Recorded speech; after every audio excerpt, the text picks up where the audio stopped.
नमो नमः विद्यार्थियों, संस्कृत विषय की कक्षा 8 में TSN ऑनलाइन क्लास पर आप सभी का स्वागत है। विद्यार्थियों, प्रीवियस वीडियो में हमने रुचिरार तृतीय भाग है जो आपके संस्कृत विषय की पाठ्य पुस्तक है, उसका जो चैप्टर 9 है, 9वां पाठ है सप्तभगिनी। इस पाठ का हमने बच्चों हिंदी अनुवाद करना सीखा, साथ ही सभी कठिन शब्दों के अर्थों को जाना और सभी अभ्यास प्रश्न समझे।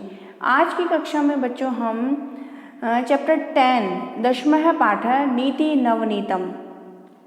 इस पाठ का बच्चों हम अध्ययन करेंगे। ठीक है, तो बच्चों शुरू करते हैं। हम 10वां पाठ है नीति नवनीतम। बच्चों नवनीतम, नवनीतम किसको, नवनीत किसका पर्यायवाची है? मक्खन का पर्यायवाची है ना। तो जो नीति नवनीतम जो पाठ का शीर्षक है उसका अर्थ हुआ बच्चों नीति वचनों का मक्खन। प्रस्तुत पाठ बच्चों मनुस्मृति के कतिपय श्लोकों का संकलन है जो सदाचार की दृष्टि से अत्यंत महत्वपूर्ण है। यहाँ माता पिता तथा गुरुजनों को आदर और सेवा से प्रसन्न करने वाले अभिवादनशील मनुष्य को मिलने वाले लाभ की चर्चा की गई है। इसके अतिरिक्त सुख दुख में समान रहना, अंतरात्मा को आनंदित करने वाले कार्य करना तथा इसके विपरीत कार्यों को त्यागना, सम्यक विचारोपरांत तथा सत्य मार्ग का अनुसरण करते हुए कार्य करना आदि शिष्टाचारों का भी उल्लेख किया गया है। ठीक है बच्चों, तो कहने का तात्पर्य है यहाँ पर मनुस्मृति से कुछ श्लोकों का संकलन है बच्चों। उस श्लोकों का हिंदी ट्रांसलेशन समझने से पहले बच्चों हम पेज नंबर 69 के पश्चात पेज नंबर 70 पर बच्चों जो शब्दार्थ हेडिंग से जो कठिन शब्दार्थ दिए गए हैं बच्चों, पहले हम उन्हें समझ लेते हैं। तो शुरू करते हैं। अभिवादनशीलस्य, अभिवादनशीलस्य का अर्थ होता है बच्चों प्रणाम करने के स्वभाव वाले के। ठीक है, नेक्स्ट है वृद्धोपसेविन, वृद्ध प्लस उपसेविन, इसका संधि विच्छेद हुआ है और वृद्धोपसेविन का पूर्ण रूप से अर्थ बनेगा बच्चों बड़ों की सेवा करने वाले के। नेक्स्ट है बच्चों क्लेशम, क्लेशम का अर्थ होता है कष्ट। नेक्स्ट है निष्कृति, निष्कृति का अर्थ होता है निस्तार। नेक्स्ट है कुर्वतः, कुर्वतः का अर्थ होता है करते हुए का। नेक्स्ट है परितोष है, परितोष का अर्थ होता है संतोष। नेक्स्ट है बच्चों अंतरात्मन है, अंतरात्मन है, अंतरात्मन का अर्थ होता है बच्चों अंतरात्मा की।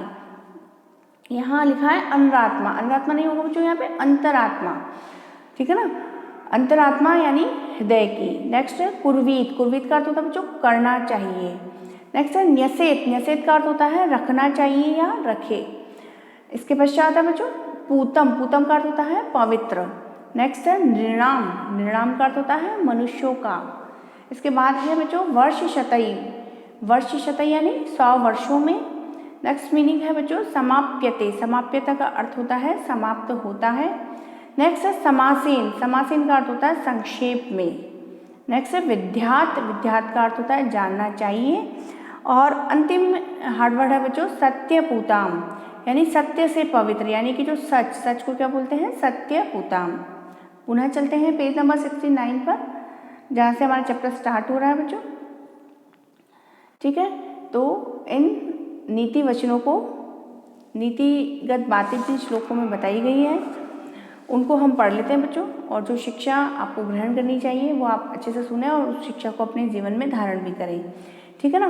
तो पहला श्लोक है बच्चों अभिवादनशीलस्य नित्यं वृद्धोपसेविनः चत्वारि तस्य वर्धन्ते आयुर्विद्या यशोबलम।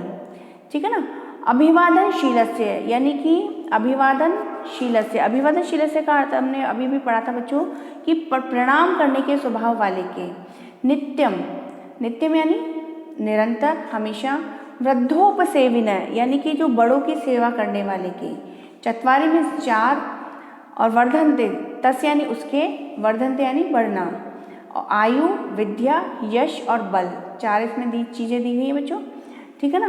तो जो व्यक्ति प्रणाम करने वाला जो व्यक्ति होता है, यानी कि बड़े बूढ़े व्यक्तियों को प्रणाम करने वाले व्यक्ति के, और हमेशा वृद्धोपसेविना यानी कि हमेशा वृद्धों की या बड़ों की सेवा करने वाले व्यक्ति की, ये 4 चीज़ें हमेशा बढ़ती है। क्या क्या चीज़ें हैं वो 4 चीज़ें? आयु, विद्या, यश और बल। ठीक है ना। तो सामान्य भाषा में यदि हम बोले बच्चों तो इसका अर्थ होगा कि जो बड़े बूढ़ों को प्रणाम करने वाले व्यक्ति के हमेशा और हमेशा बड़ों की सेवा करने वाले व्यक्ति की आयु, विद्या, यश और बल, ये 4 चीज़ें अपने आप ही क्या है, वो बढ़ती हैं। ठीक है बच्चों, तो इस श्लोक से हमें क्या शिक्षा मिली? इस श्लोक से हमें ये शिक्षा मिली बच्चों कि हमेशा हमें हमारे बड़े बूढ़ों को रेस्पेक्ट करना चाहिए, उनको प्रणाम करना चाहिए और हमेशा बड़े बूढ़े व्यक्तियों की हमको सेवा करनी चाहिए, जिससे हमारी आयु, विद्या, यश और बल हमेशा बढ़े। नेक्स्ट श्लोक है बच्चों, यम माता पितरौ क्लेशम सहेते संभवे नृणाम न तस्य निष्कृतिः शक्या कर्तुं वर्षशतैरपि। ठीक है ना। यम यानी जिसको कि माता पितरौ, माता पिता ने, क्लेशम, क्लेशम का अर्थ हो बच्चों कष्ट सहेते, कष्ट सहते हुए, संभवे नृणाम का अर्थ होता है मनुष्यों को। ठीक है ना। न तस्य निष्कृति का अर्थ होता है बच्चों, निस्तार या बदला। ठीक है। शक्या कर्तु वर्षशतैरपि यानी 100 वर्षों तक, यानी कि नृणाम यानी कि मनुष्य के जन्म के समय जो कष्ट माता पिता यानी कि उसके माता पिता सहते हैं, उस कष्ट का जो निस्तार है, निवारण है, बदला है, जो वो 100 वर्षों में भी नहीं किया जा सकता, अर्थात उसका ऋण या बदला 100 वर्षों तक भी नहीं चुकाया जा सकता है। ठीक है बच्चों। नेक्स्ट श्लोक है नंबर 3, तयोर नित्यम प्रियम कुर्यादाचार्यस्य च सर्वदा तेष्वेव त्रिषु तुष्टेषु तपः सर्वं समाप्यते। तयोर नित्यम प्रियम, तयो नित्यम यानी हमेशा, तयो यानी उन दोनों का किनका? माता और पिता का। और आचार्य भी आ रहा है यहाँ पे, आचार्य यानी गुरु का। ठीक है ना। तो हमेशा उन दोनों का यानी कि माता और पिता का और गुरु का सदा प्रिय लगने वाला, या प्रिय मीन्स भला, अपने को क्या करना चाहिए? कुर्याद यानी करना चाहिए, यानी कि हमेशा उन दोनों का यानी कि माता पिता और गुरु का सदा प्रिय या भला लगने वाला कार्य हमको करना चाहिए। तेष्वेव त्रिषु तुष्टेषु तपः सर्वं समाप्यते। तेष्वेव और उन तीनों के किसके? माता पिता और गुरु के, उन तीनों के संतुष्ट होने पर सभी तप जो है, वो सभी तपस्याएं जो होती है, वो सभी तपस्याएं क्या होती है? समाप्त हो जाती है, अर्थात हमें अपनी सभी तपस्याओं का फल मिल जाता है। ठीक है। नेक्स्ट नंबर 4 है बच्चों, सर्वं परवशम दुखम सर्वम आत्म वशम सुखम एतद् विद्या समासेन लक्षणम सुख दुखयो। सर्वम यानी कि सभी प्रकार से, परवशम यानी दूसरे के वश में होना या नियंत्रण में होना, हमेशा सभी प्रकार से दूसरे के वश में होना, नियंत्रण में होना क्या है? दुख के समान है। और सर्वम आत्मवशम सुखम यानी कि सभी प्रकार से आत्मवशम यानी खुद के वश में होना क्या है? सुखद है। ठीक है ना। एतद् विद्या समासेन लक्षणम सुख दुखयो, और एतद् विद्या संक्षेप में सुख और दुख का यही लक्षण जानना चाहिए। कहने का तात्पर्य बच्चों कि दूसरे के वश में या नियंत्रण में होना क्या है? ये सब क्या है? दुख है। और अपने वश में होना सुख है। तो संक्षेप में सुख और दुख का यही लक्षण हमको जानना चाहिए। नेक्स्ट है नंबर 5 बच्चों, यत् कर्म कुर्वतो अस्य स्यात् परितोषो अंतरात्मनः यत् प्रयत्नेन कुर्वीत विपरीतम तु वर्जयेत। एस जैसा जो चिन्ह लगा है बच्चों, परितोषों के पश्चात एस जैसा चिन्ह है, उसका उच्चारण ऐसे, इधर कुर्वतों के पश्चात भी एस जैसा चिन्ह है, उसे अवग्रह चिन्ह कहते हैं और इसका उच्चारण ऐसे किया जाता है। ठीक है ना।